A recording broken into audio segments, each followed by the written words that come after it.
Boom! Just like that, it's Thursday night, and you know what that means. It's party time with the Video Bros. I'm one half of that team. I'm Bobby Munson. The man beside me, you know him. He's the man with the angelic voice, Papa Smokes.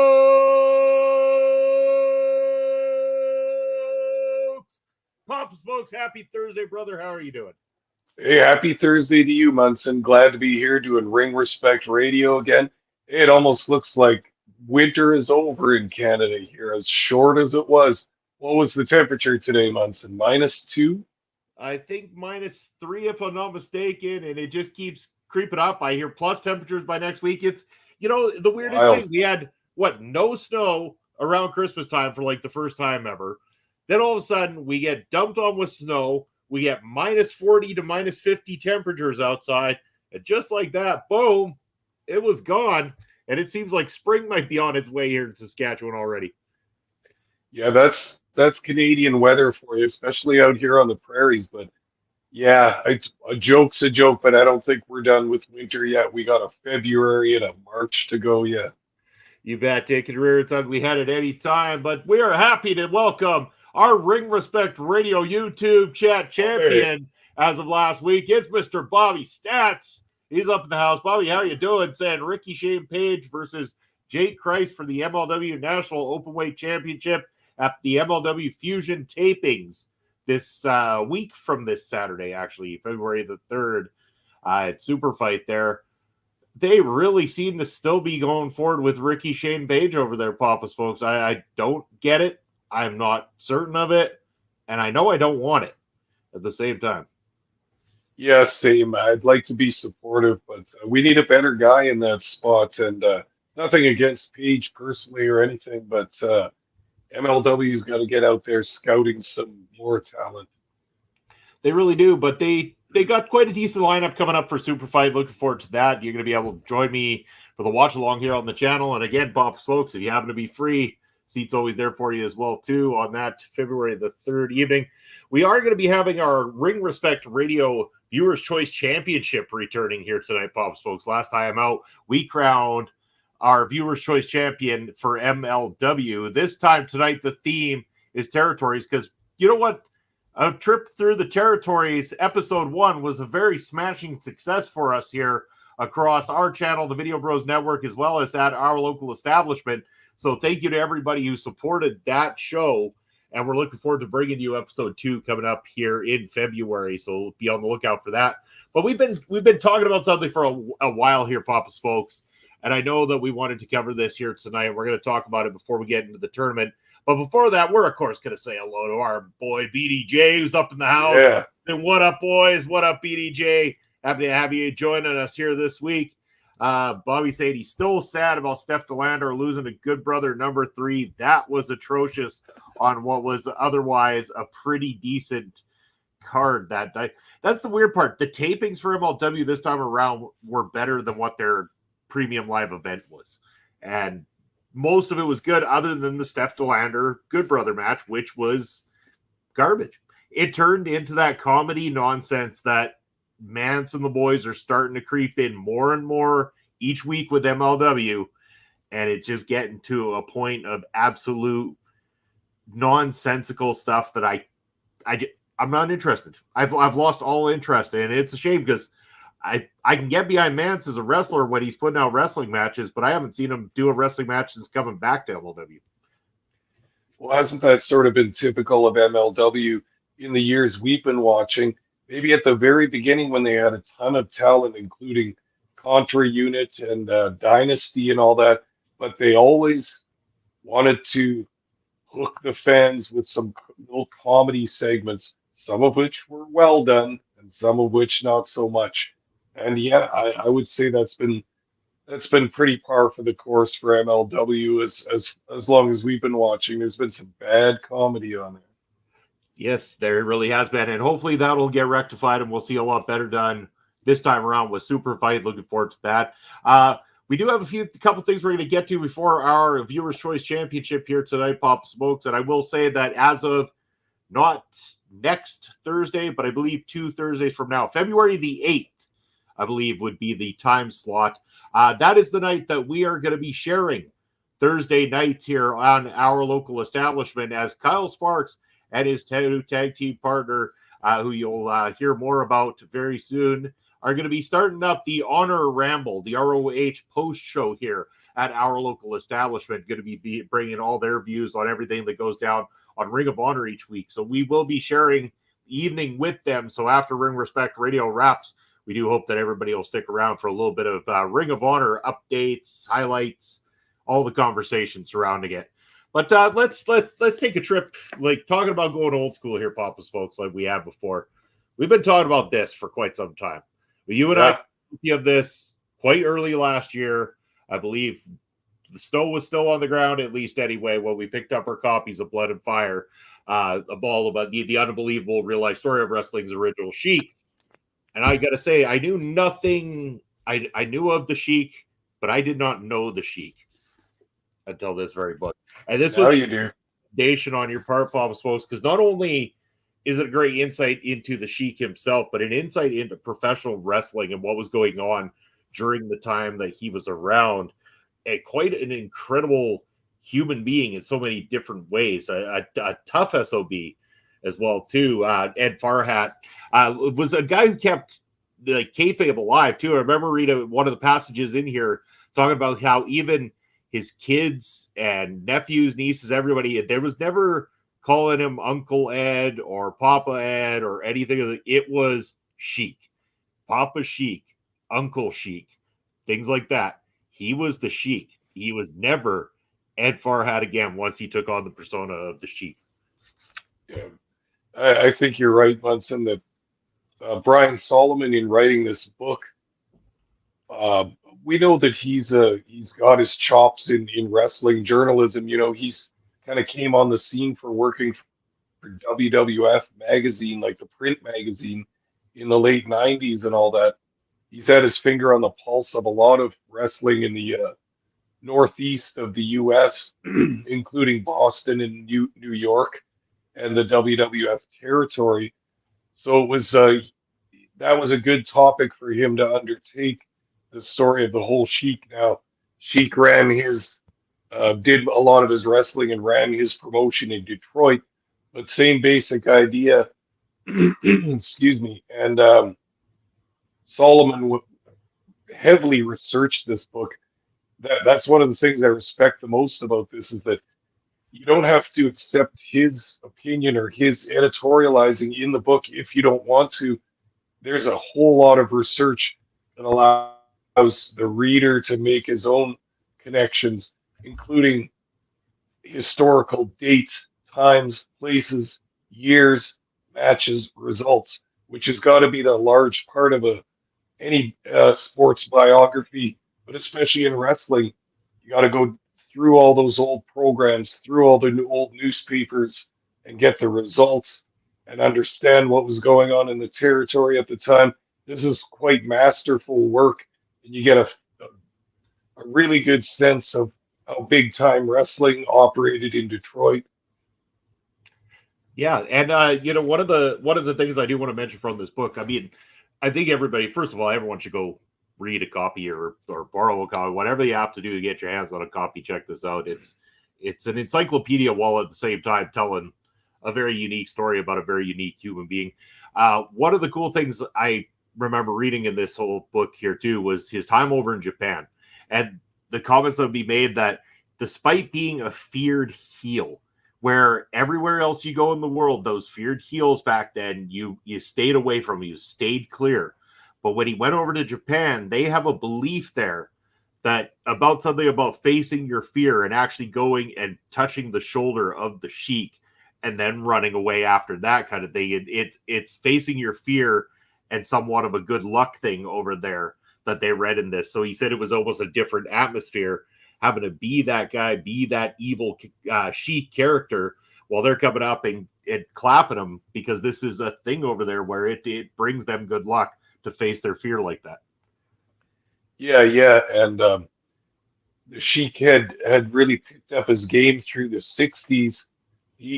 Before that he had wrestled under his own name, just as a regular guy, as a kind of scientific wrestling babyface.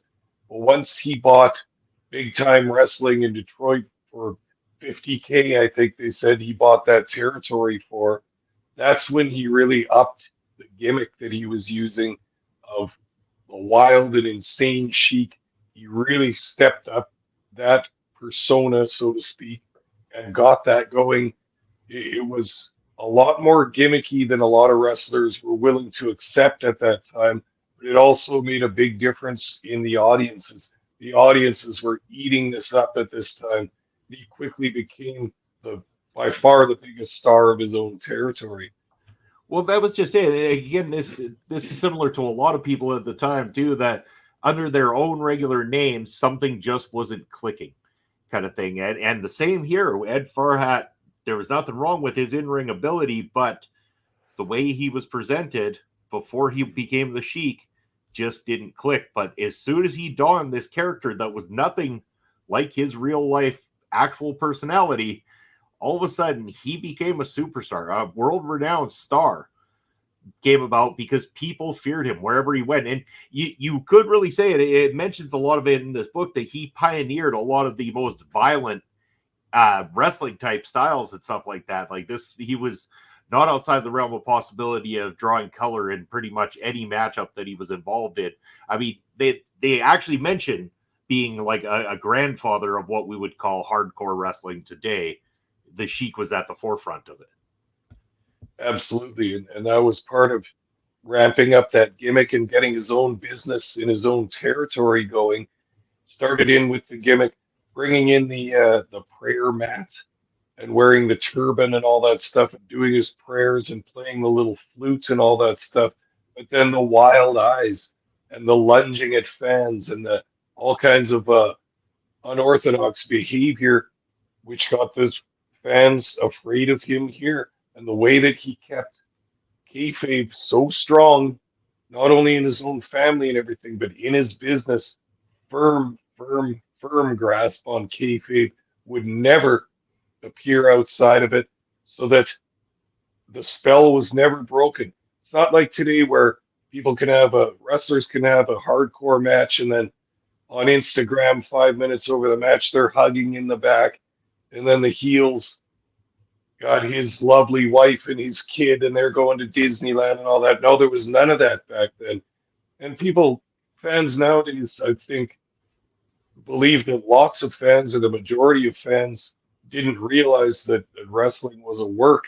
No, of course they did. They've known that since the 20s, since they started doing fixed endings. They knew, but when wrestlers kept kayfabe, you could never be completely sure. And you knew that most of it was a work, but you wondered if some of it wasn't when the guys really got it going and had hardcore matches like this, got color, and then the Sheik's throwing the fire and jabbing his pencil into people's foreheads. You remember him bloodying Dusty Rhodes' arm with the pencil, just ripping the pencil down Dusty's arm so bloody. Like, they just came up with some great stuff back then, and I think the fans were left scratching their head as to what did I just see here? I know some of that was a setup, but I don't think some of it was. Well, and that's just it. Is there was that disbelief, like where you didn't see behind the curtain, like where nowadays you're winking at the camera and doing a blade job in front of a camera and laughing it off, and it's there's supposed to be blood in wrestling. Well, the reason that there's that disconnect for what we enjoy about these types of matches. And don't get me wrong, I'm not going to go watch 100 Sheik matches where he's using forks and using pencils and enjoy it, watching it back to back to back. There is a shelf life on that style of wrestling for me, but at least it made more sense with what he was doing at the time. He was a violent individual. He was a scary individual. And that's what he did. He came there to inflict violence upon anybody who stepped in his path. So there was meaning behind that particular gimmick, not just I'm doing hardcore because I like hardcore wrestling because I was a fan in the Attitude Era. Yeah, and it's crazy to think, too, part of those Sheik's mysterious and great persona was in the way that he booked himself and how he demanded to be booked in other companies.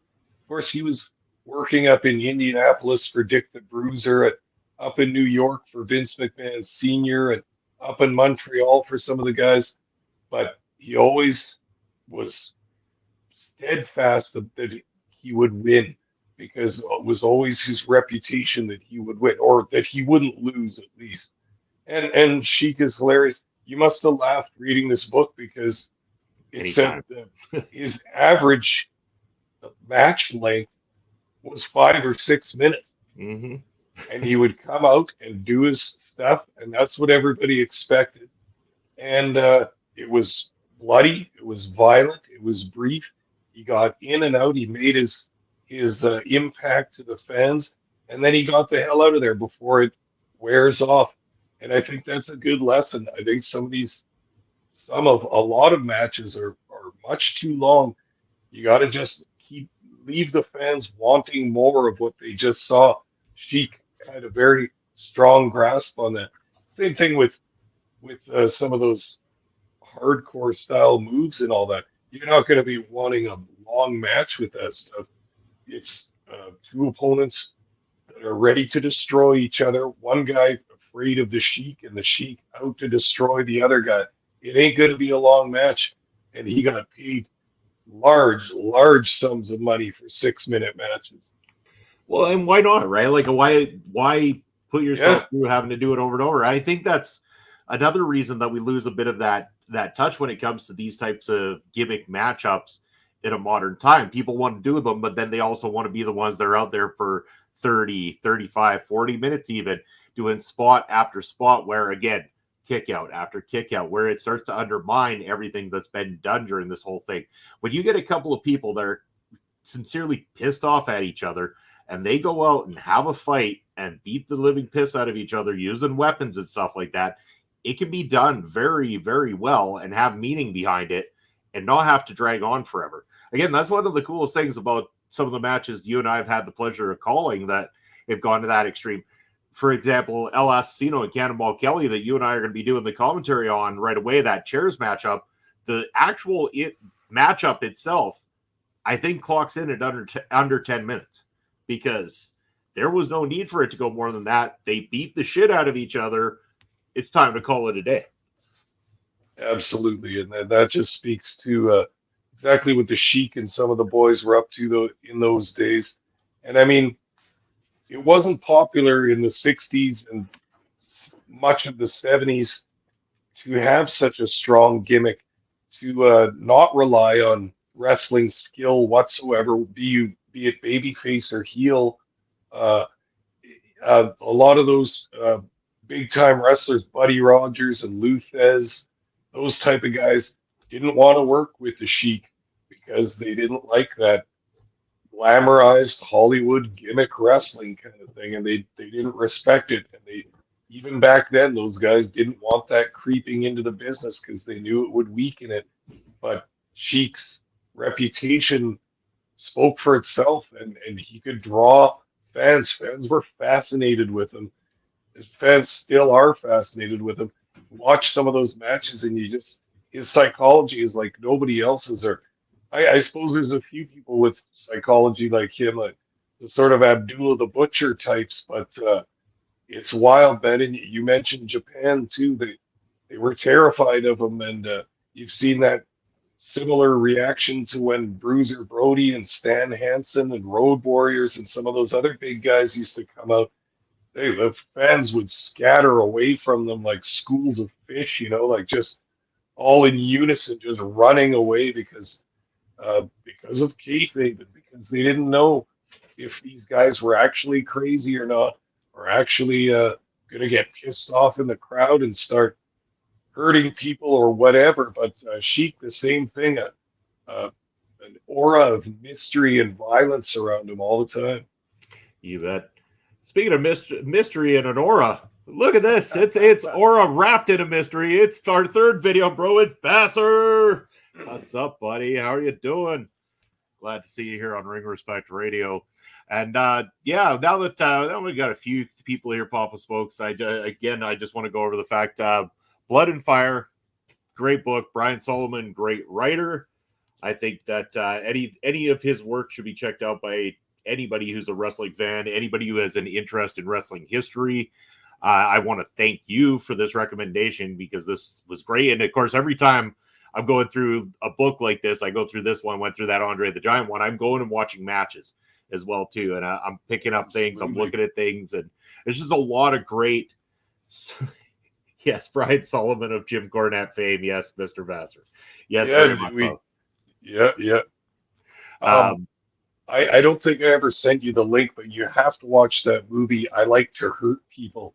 It's a independent, low-budget movie made in the 70s. I saw it as a teenager with my older brother on VHS tape, and it's awesome. It's basically about the Sheik and a little slice of his career, and there's some cool footage in that, a whole bunch of cool footage, including some Japanese stuff, where it's just, there's a scene where Dory and Terry Funk are in the back of the arena on a payphone, and Terry gets off the phone and says, "All right, brother, we did it.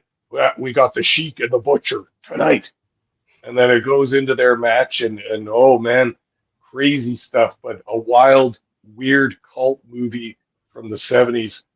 You got to check that out. Any of the viewers, it's not on YouTube, but if you Google it, a guy has it on his website, and it's a fully watchable version. Awesome. We'll get it. Definitely have to check that out. Great recommendation. It's great all over. Again, like Brian Solomon, a great writer. I'm glad he does the research into this. You get to learn so much more about the history of professional wrestling and how it was done.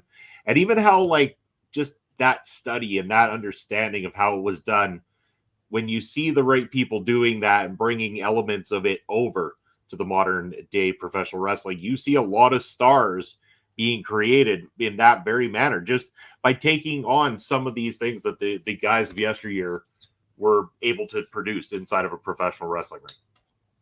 Very much so, yeah.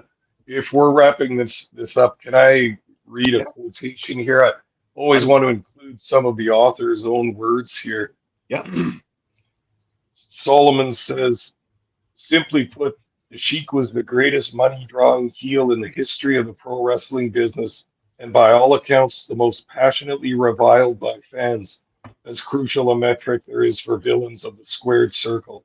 And in an era when a sizable portion of the audience truly believed what they were watching, and the rest chose to willingly suspend their disbelief in the pursuit of a good time, that really meant something and will never be duplicated.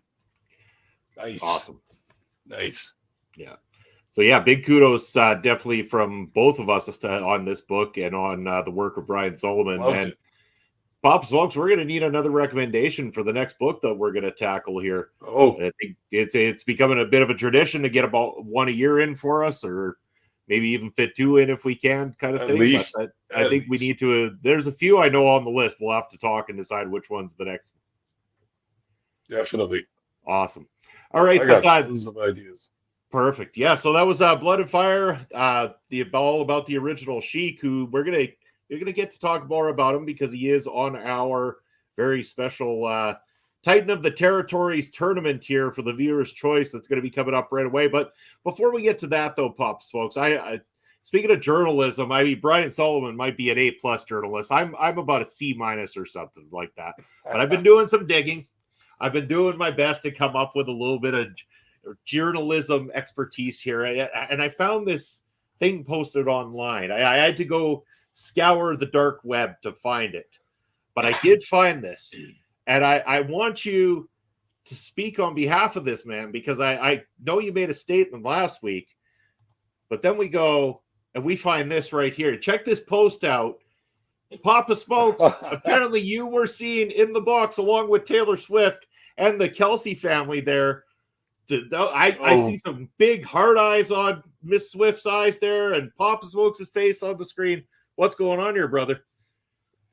I couldn't believe I got found out once, and I tried to slip in there with a couple of my Canadian football friends, and was hoping she wouldn't see me at the back, but looks like she spotted me. Looks like I showed up on a few camera reels. Well, you've definitely been the talk of the internet as of late, Papa Smokes, because those shorts about all about you and Miss Swift have been rocking and rolling here on the channel quite nicely. You've endeared yourself to the Swifties of the world. They're curious about the mystique of Papa Smokes now. Well, I had no idea what I was starting when I brought up her name as an example, but okay, let's ride this wave.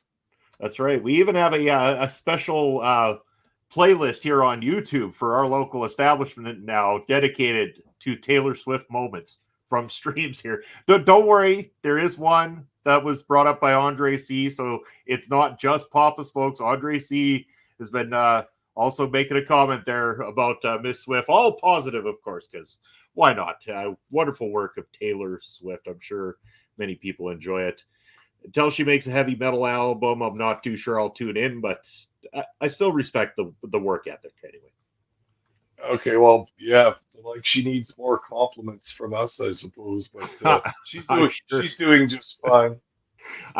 Yeah, she knows a few more people than we do, and a few more people know her than they know us. That's for damn sure.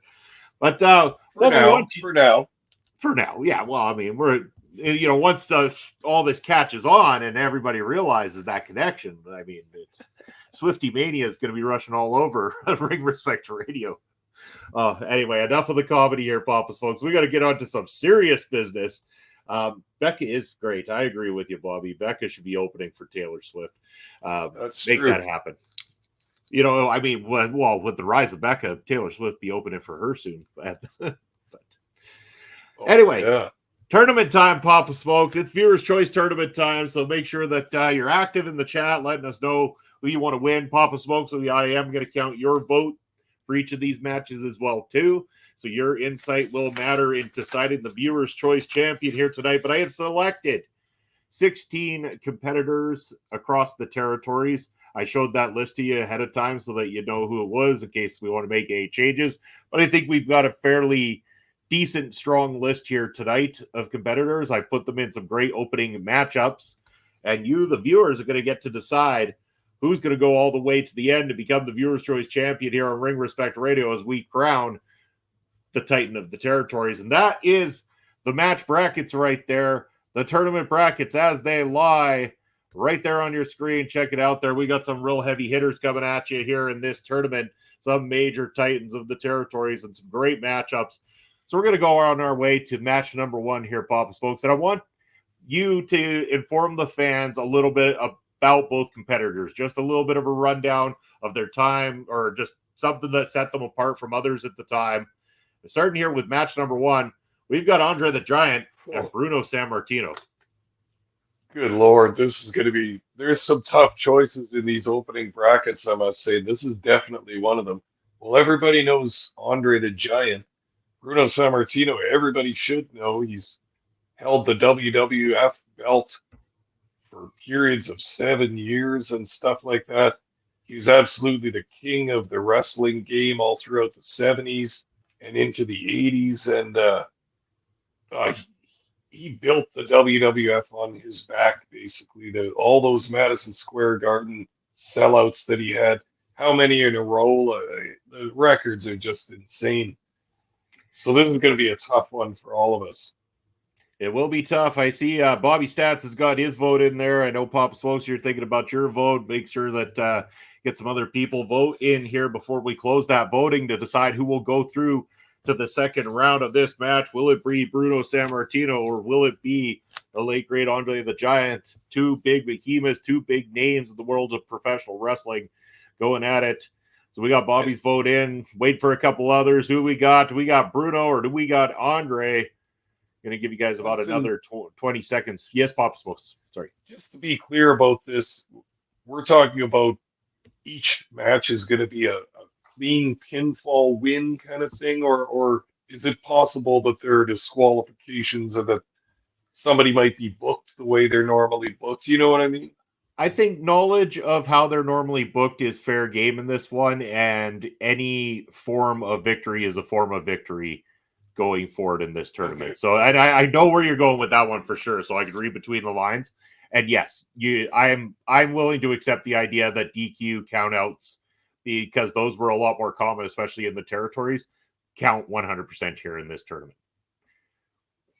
So, but we're gonna call it a close there on the voting here, Papa Smokes. I'm gonna get your vote as well too.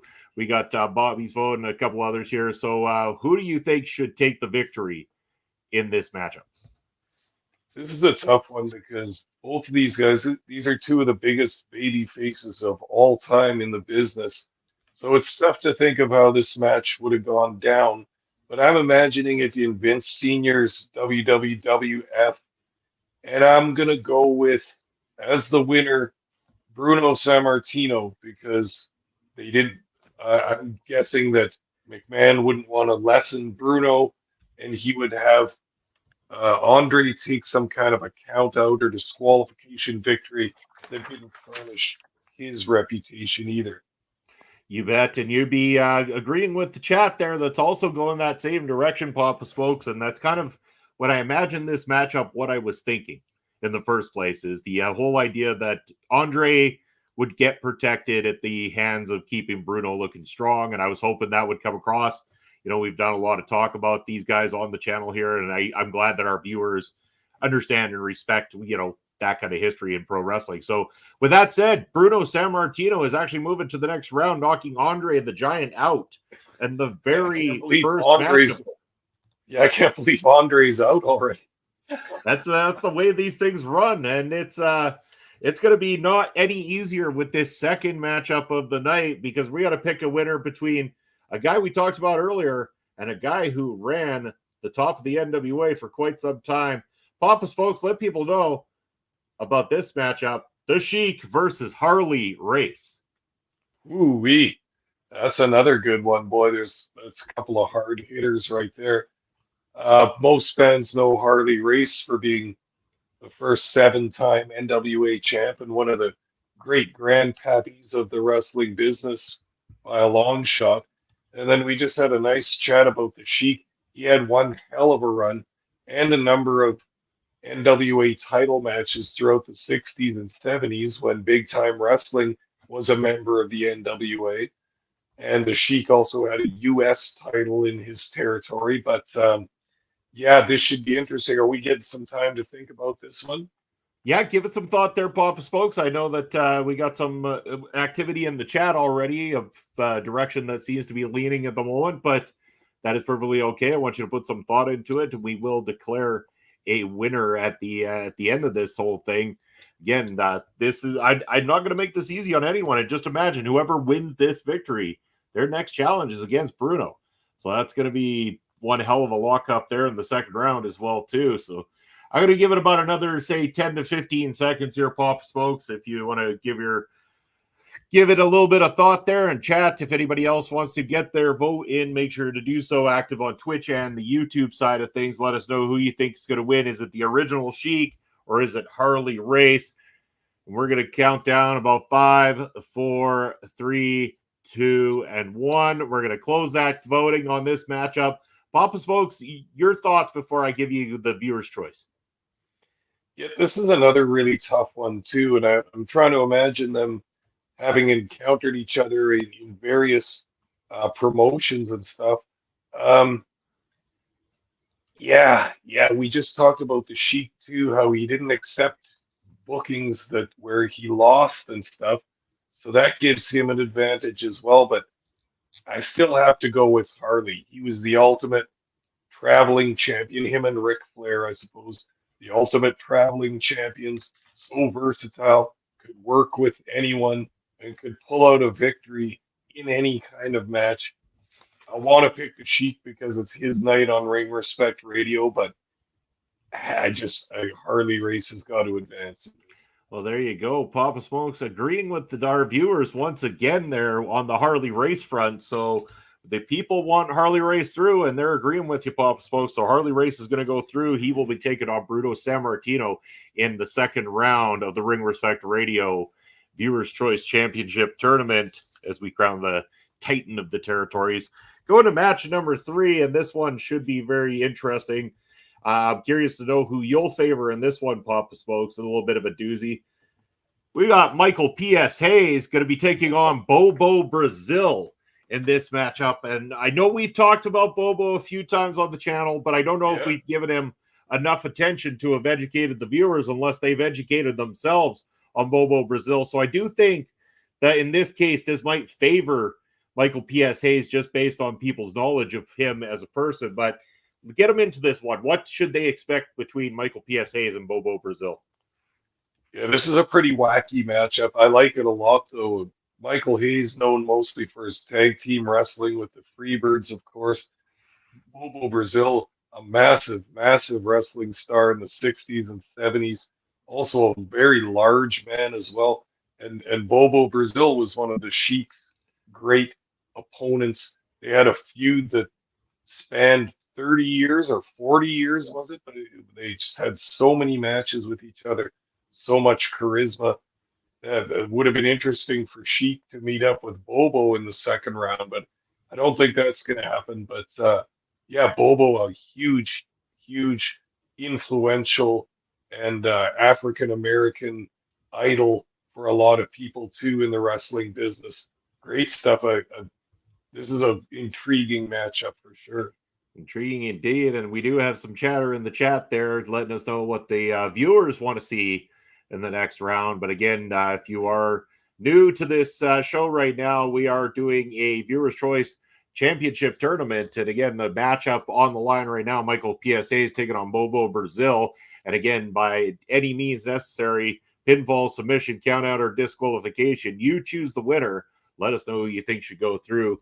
But I believe the people have pretty much spoken here, Papa Smoke. So I want to get your thoughts on who you would foresee going through in this matchup. I like Hayes and everything, but him being a tag team specialist and then against a singles specialist from like Bobo Brazil, I got to go with Bobo on this one.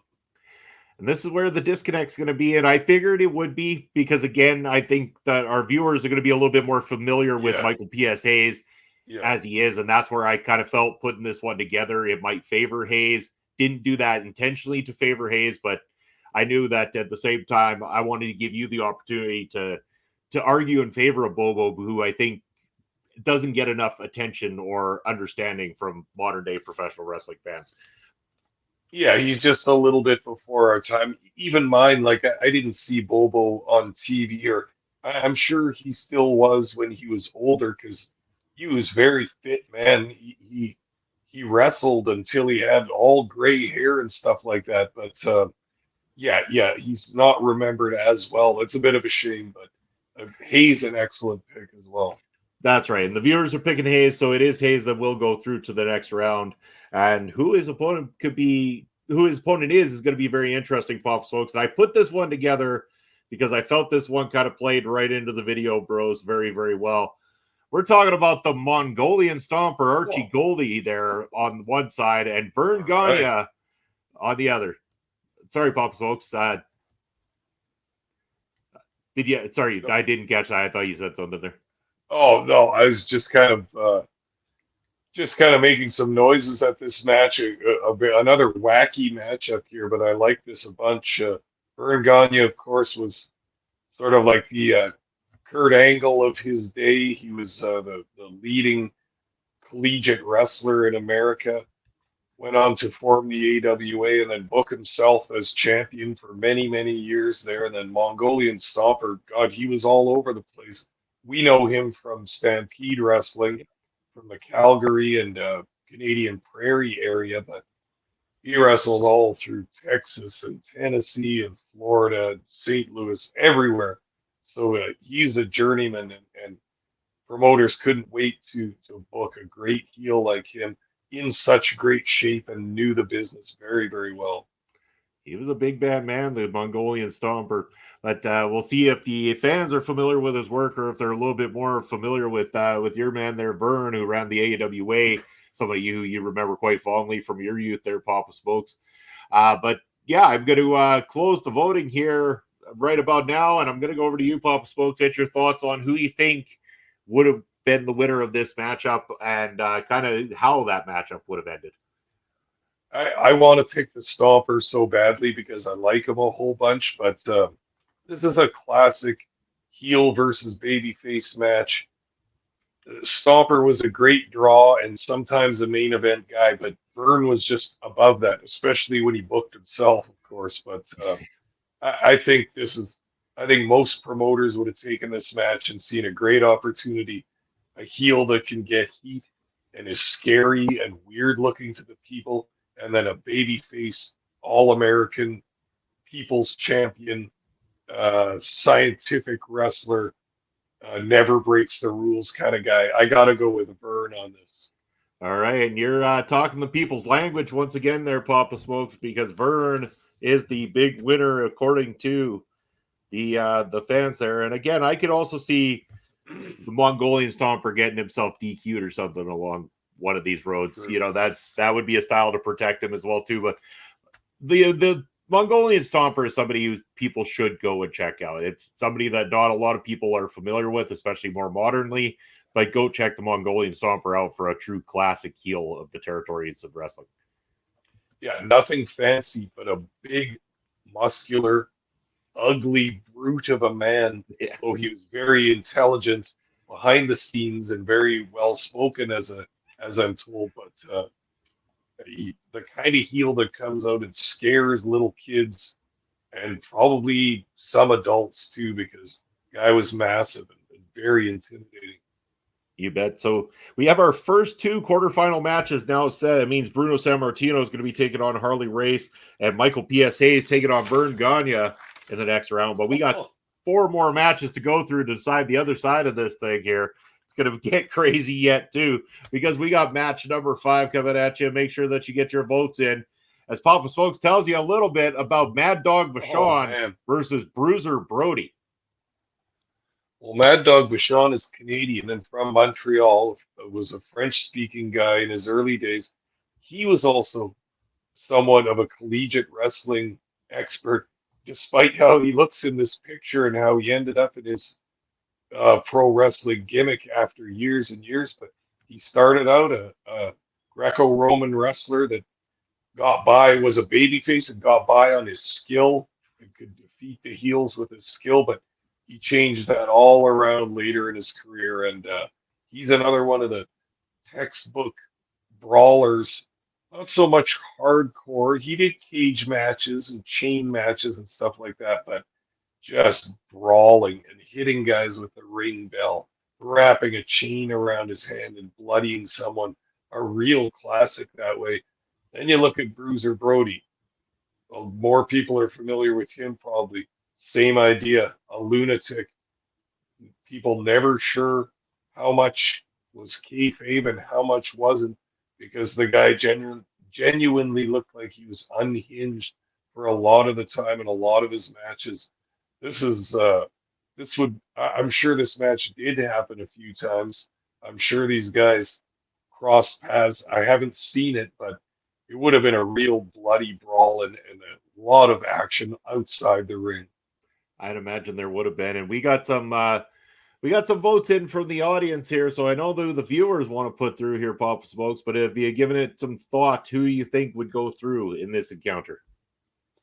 Yeah, I like both guys a whole bunch, but I think that Mad Dog Vachon later in his career as a babyface would have to do the job for Brody.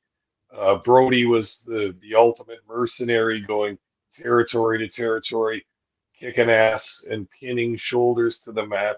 I think he would have got the job done against Vachon. There you go. And still speaking the language of our viewers, Papa Smokes, because Bruiser Brody is the selection of the people, and that's who's going to be going on to the next round. And who he's going to face, this could be very, very interesting, because we got a couple of other big names, and I would say at least these two names, people are very familiar with these two gentlemen, so this might make it very difficult. As we're talking about Dusty Rhodes taking on Kevin Von Erich. Let the people know, Pop folks, in their prime during the territory days, what these two brought to the table.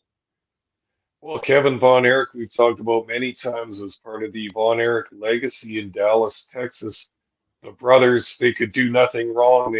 They were so athletic, and with their dad Fritz as the promoter, the world was theirs. And 85, 86, they were the hottest thing in wrestling by a long shot. But you're looking on the other side at a true legend in Dusty Rhodes. Everybody knows Dusty Rhodes, another guy that went territory to territory, but as a baby face this time. Could not be stopped, had the support of the people, was the working man's champ kind of thing, and had the dances, had the promo, had that infectious charisma that got the fans so wild for him all through his career. All right. Well, I mean, I know who our viewers are siding with in this encounter here, but Papa Smokes, whose side would you take? Yeah, this is a kind of a tough one in the babyface versus babyface kind of scenario, but Dusty was on a higher level than any of the Von Erich boys at any time, I think, and he had sustained success everywhere he went.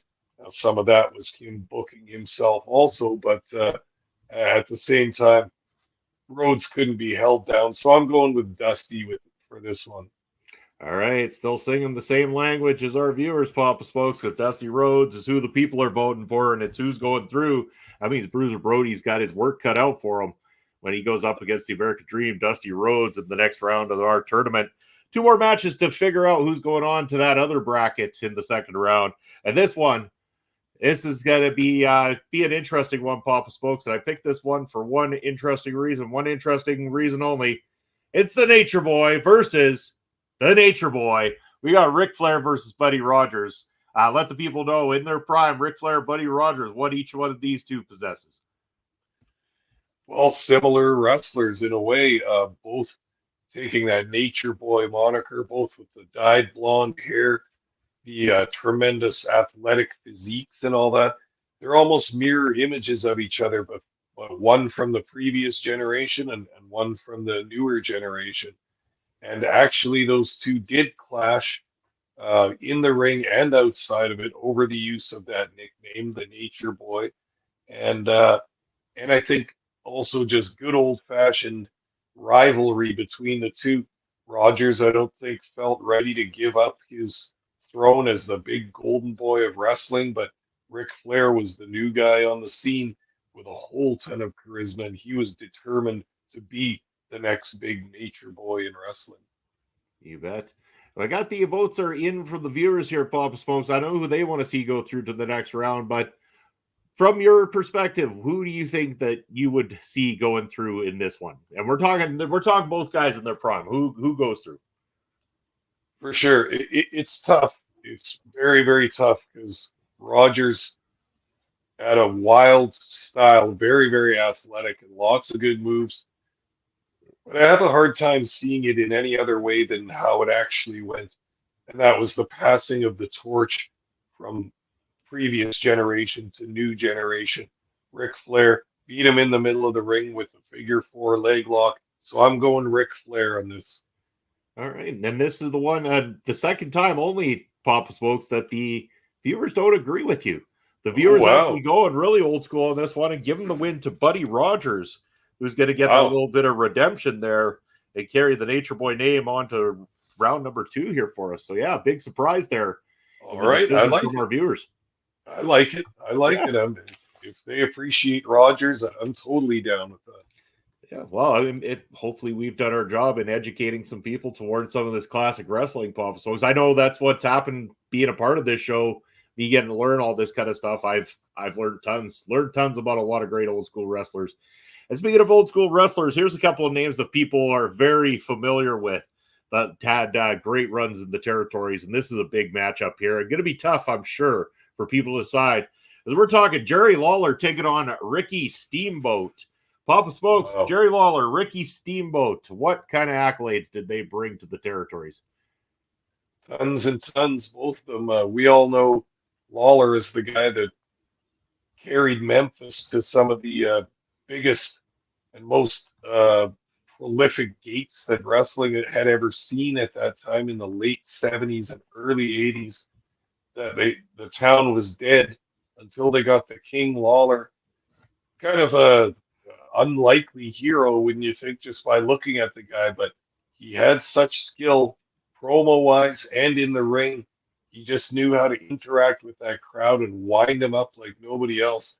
And then Ricky Steamboat, we all know his work too, because he's so recent and just quite simply one of the best, pardon me, one of the best to ever do it in the ring, move wise, uh, technical wrestling wise, and then just total babyface psychology. I mean, the fans just loved to love him, and he could drag a great match out of anybody. So this is a good one. Uh, Another one, tough to pick. I'm just gonna try and imagine how somebody would have booked this. Well, give it a bit of a thought as we say hello to Jupiter Vision joining us now in the chat as well too, and putting in a vote. Thank you for joining Jupiter Vision. Go and follow Jupiter Vision over on Twitch as well too. And again, I haven't been putting these up here, Papa folks. Like the chat is wild, and right now we've got a split decision. We have a split decision with the audience at the moment. We got 50% on the side of the Dragon. We got 50% of the side on the King. We're going to have to go to Papa Smokes for the tiebreaker. So, Papa Smokes, the ultimate booking is now in your hands, sir. I am relying on you to break this tie and decide how this one would have been booked and who will go through to the next round to take on Buddy Rogers. Well, Steamboat's the ultimate babyface, so he's going to be babyface in this match. Lawler's going to be the heel, and I think that Steamboat's real talent and real value was in getting his opponents over. So I think Steamboat would have done what he does best, create a wonderful and exciting and dramatic match that Jerry Lawler would win. There we go. So Jerry Lawler is who we're putting through. Papa Smokes is making the final decision. That means Jerry Lawler is going to be taking on Buddy Rogers in the next round of this tournament. As we now go into the quarterfinals of this tournament here, Papa Smokes. So we got some great heavy hitters coming at you again. I don't have graphics for round two. That would have eaten up a lot of time that I just didn't have, unfortunately. But I will say the names out loud, and you, the chat, let us know who you want to see put through to the next round as we're going round two. Bruno Sammartino versus Harley Race. Now there's a matchup for you, Papa Smokes. That's going to get the head scratching. I know you're going to give some thoughts, but I know you gave thoughts on them individually in their previous match, but an encounter with these two, what does that bring to the table? It brings to the table a very difficult decision because both of these guys were major world champions for a long time. So it's tough to imagine them even getting booked to lose matches. I have a tough time with this one. I know these guys did battle each other when they were both champs a couple times. You know, those old champ versus champ matches. It's going to be a 60-minute draw or a double count out or a double disqualification or something. There's no way one's going over the other. But again, in this tournament and the way I view these two wrestlers, if somebody's got to do a job for the other one, I think Harley would do the job for Bruno. Harley do the job for Bruno, and it seems like the chat's kind of leaning that direction as well, too, here, Papa Smoke. So I believe we can officially say that Bruno Sammartino is now going through to the semifinals of the Ring Respect Radio Viewers' Choice Championship here tonight. Next matchup, we're going back to that tag team specialist, Michael P.S. Hayes, as he's taking on your boy there, Vern Gagne, Papa Smokes. A little bit of thoughts on these two locking up in the squared circle. This is a very wacky match, although I have the feeling these two might have wrestled each other in some form, probably in a tag team match in the AWA when the Freebirds were there, but Vern would have been old by that time, but he still came back and pleased his fans with a match teaming with his son Greg or somebody else very occasionally. Yeah, this is another one where I think that the brash heel would come in and do the work to put the babyface champ over. Sorry, Hayes, I'm going with Gagne on this. Gagne is a superior wrestler, and I don't think he allowed booking that had him losing very often. I think Hayes would be fine with that too.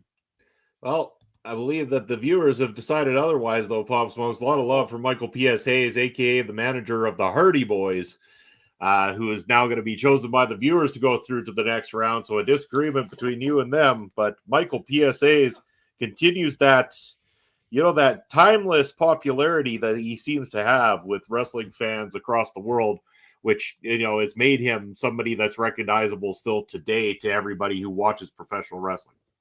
Well, if you're from Bad Street, Atlanta, GA, you're bringing some to the mix. You bet you will. So a couple more matches here in the quarterfinals before we move to those semifinal matchups. And the next one we've got Bruiser Brody taking on the American Dream, Dusty Rhodes. Oh, boy. Thoughts on this one? This is a good one. And this is another, I like this match. This would have main evented any building in the U.S. or Canada at any time in the night. Believe we might have temporarily lost Mr. Papa Smokes on this one. Chat, feel free to get your answers in as we recover. Oh, Papa Smokes, you back? I'm back. All right, he's back. He's with us. Where are you left off? That's my expensive high-speed internet that I paid for. Good old SaskTel. But anyway, here I see another opportunity for a great match. Like I said, this could have headlined any building. Big, scary, intimidating, ugly heel against people's champion, the working class hero, the guy that stands behind all the fans that shelled out their hard-earned money to come to wrestling. I think it's a perfect opportunity for Brody to go nuts on Dusty, get him bloody, hit him with a chain, hit him with some chairs, hit him with some closed fists. But baby, the American Dream's going to come back on you. And I say he routs Brody and takes that match. You bet. Hard-fought match indeed. And the viewers 100% agreeing with you, Papa Smokes. The American Dream, Dusty Rhodes, is going to move on to the semifinals of this here tournament. Who he's going to face will be up to you guys here as we're going to the final match of the quarterfinals as Buddy Rogers, the Nature Boy, taking on Jerry Lawler. Papa Smokes, let them know. These two crossing paths. What do you think? They probably did in real life, maybe a few times at the end of Buddy Rogers' career. Oh, this is such a tough one. Once again, I think I'm going to have to go with the classic babyface scientific wrestler in Buddy Rogers. He was so tremendously over in his day, as was Lawler, of course, but I'm still going to have to give this match to Buddy Rogers. We're going backwards in time here, Munson. Now Buddy Rogers is doing well in this tournament.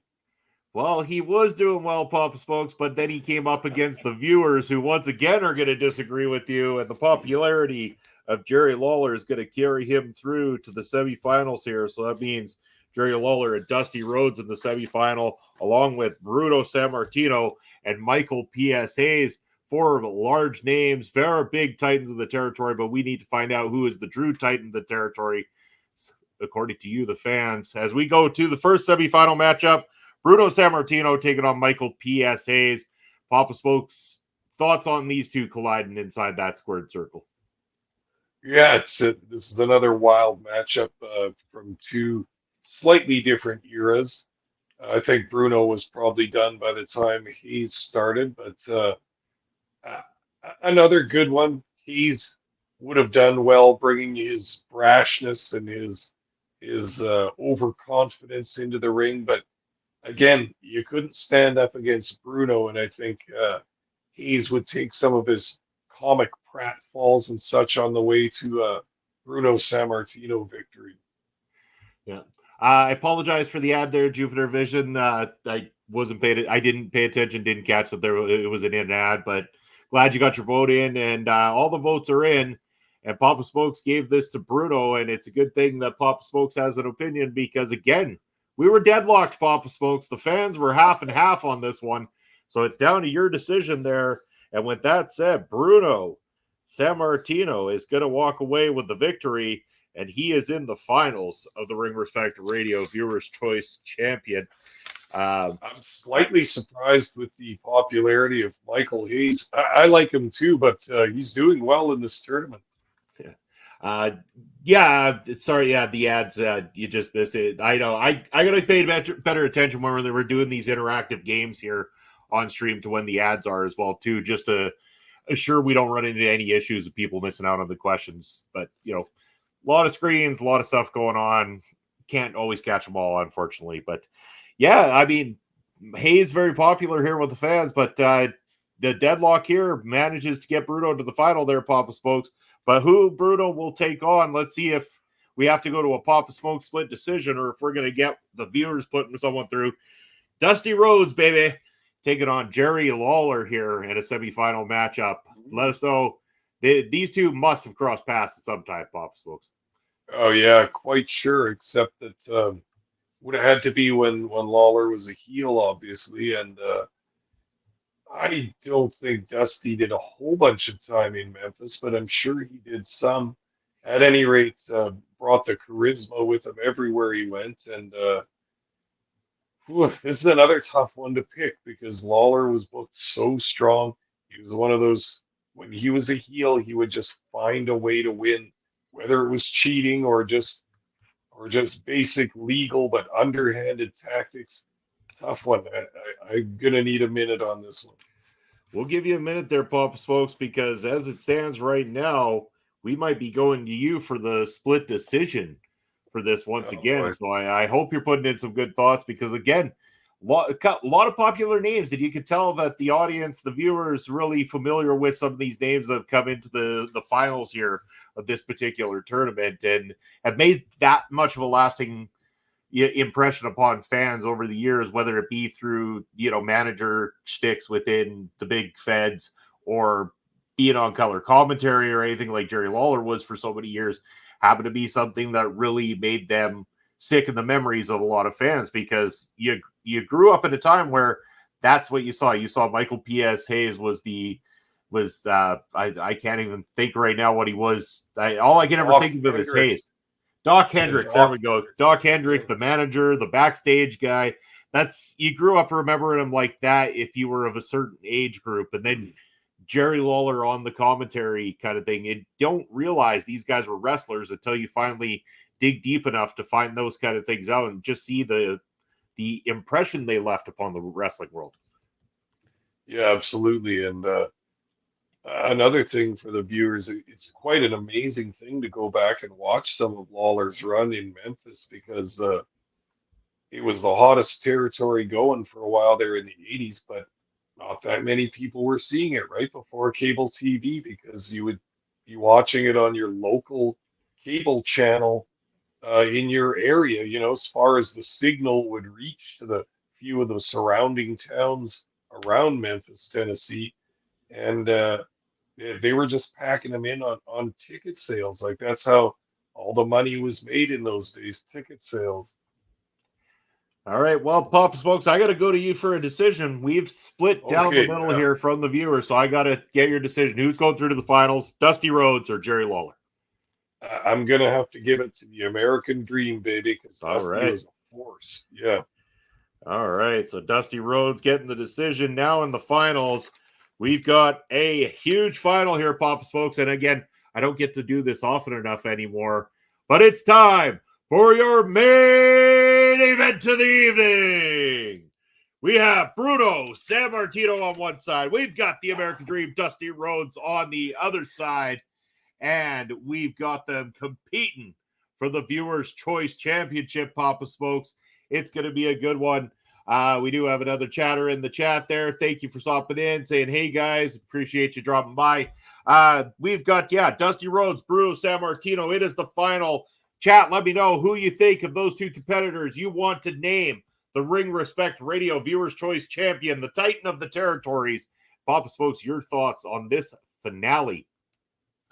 Well, it's great that we got to this spot right here in this tournament because it shows the savvy of our viewers and all that because we've just isolated for this final two of the biggest most giant stars that pro wrestling have ever seen. Never mind territory era or any era. These are two of the big ones. So we really sifted through and got the cream right to the top with this one. You bet. And I know we won't have to go to you, Pop Smokes, for any split decisions here. We do have a winner as voted by the viewers. The viewers have spoken, but I want to know your thoughts. Who would be your winner in this particular matchup? Another tough decision, but I'm going to go with even a little idea that's going on in booking today that Dusty's got to chase it, man. He's got to chase Sammartino, the champ. So he ain't going to get him the first time. He's got to chase. He might get him eventually, but not in this one. All right. So there, Pop Smoke's agreeing with the chat because here he comes, Dream. He's just a common man. Yes, Dusty Rhodes is declared the Ring Respect Radio Viewers' Choice Champion, the Titan of the Territories. And yes, I'm very happy with that decision. The people have spoken very well upon this one. Bobby saying that we should do another MLW tournament. I thought about doing that. Again, I was thinking more along the lines, if we do MLW, we got to go with another category like MLW tag teams or MLW the featherweights division. Maybe we get the ladies involved there and see what the viewers think of the MLW featherweights division. One of those tournaments can happen very, very soon. We'll look to that in the future here, Bobby, for sure. As you know, anybody who hasn't been there before, we do our trivia nights. Bobby is the champion over on YouTube. And Dare Amazing won the title back over on the Twitch side of things. And we know that's going to be coming back at you again in February here. So I believe that we kind of sort of set a date in mind here, Papa Spokes. We're looking at the calendar around the 22nd of February for the next trivia night here on Ring Respect Radio.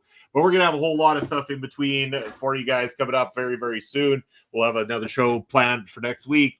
We're going to have some PPW stuff coming up here soon too, Papa Smokes. We know that I believe in February there is a show that is planned, is going to go down. So, we're going to have to talk all things pro wrestling leading into 2024 and what to expect there. So very exciting things coming up on the wrestling front for us here. I'm excited too, especially about PPW stuff. We should try and talk to one of these stars from PPW before that show.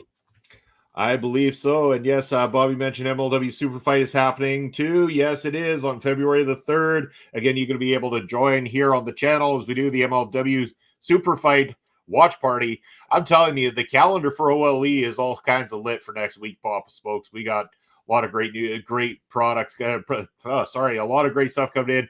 That night, we've got that coming in. We've got Asher and Ned are having a special guest doing their pre-show or their preview show there for NXT Vengeance Day, and then they're going to be live Saturday or Sunday night, giving the post-show for Vengeance Day as well too. So adding a lot more flavor to the calendar.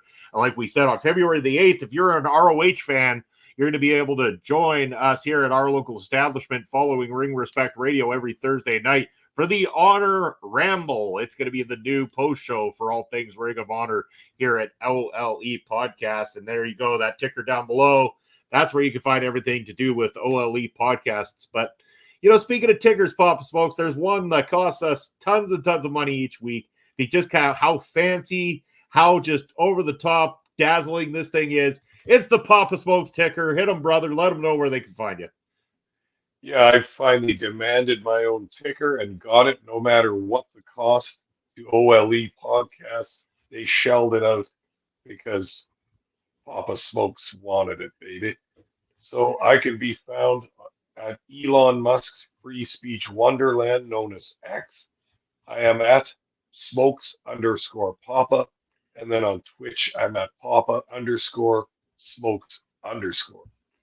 That's where you can find Papa Smokes. That ticker down below is my ticker. As Bobby's saying, Becca would have to be in that MLW Featherweight Division tournament. You bet she would be there, buddy. But yes, that's my ticker down below. That's where you're going to be able to find me, Bobby Munson. I'm also going to be on a few various shows. Of course, I will be on the post show this coming Saturday night for the Royal Rumble. Join myself and Ella J as soon as the Royal Rumble wraps up, as we're going to be bringing you all the highlights and reactions from this year's WWE Royal Rumble. And then again, this Sunday, you're going to be able to catch me on Point of View, 11 a.m. Eastern time, where I will be doing, not video gaming this Sunday. Actually, I'm going to be watching Manchester United as they got an FA Cup game coming up against Newport. We'll see if you want to find an old man crying on screen. You always want to tune into me watching a Man United game because it can always happen. But I want you to do a favor. Put your pinkies up in the air, folks, if you're on the Twitch side, because you're heading on over to Allison Kay's Twitch stream right now. Good friend of our channel and a great professional wrestler as well, too. We're going to be going over and checking out what she's up to tonight. As that raid has been sent out, if you're on the YouTube side, you are with us for just a couple more moments. As yes, of course, Pinky's up there from Jupiter Vision. Yes, thank you for joining us here on another edition of Ring Respect Radio. From myself, Papa Smokes, we appreciate you. Thank you for coming out, and we'll see you next Thursday night. Take care, everybody.